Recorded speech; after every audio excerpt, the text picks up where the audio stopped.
Afrikaans as eerste addisionele taal.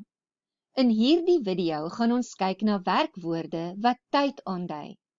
Eerstens gaan ons kyk na die teenwoordige tyd. In Engels noem ons dit the present tense. Dan gaan ons kyk na die verlede tyd. In Engels noem ons dit the past tense. Hoe lyk 'n sin wat in die teenwoordige tyd geskryf is?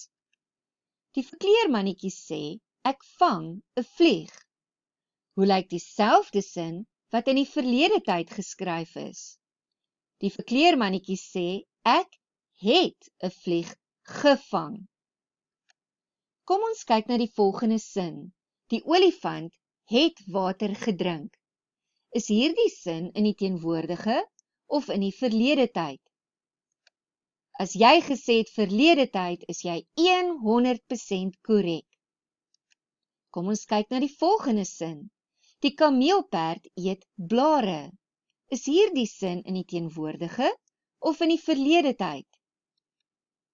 Hierdie sin is beslis in die teenwoordige tyd. Die volgende sin. Die leeu brul in die nag. In watter tyd is hierdie sin? In die teenwoordige of die verlede tyd? As jy gesê het teenwoordige tyd, is jy weer eens reg. Die aapie het 'n piesang geëet.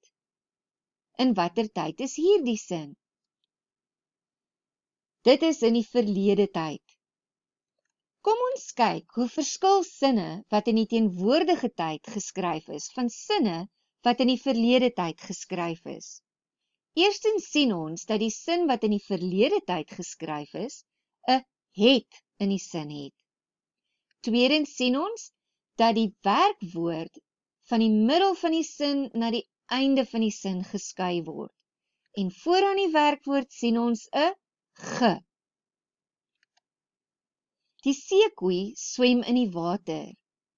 Hoe sal hierdie sin in die verlede tyd lyk? Die seekoei het in die water geswem. Het jy dit reg gehad? Kom ons probeer weer.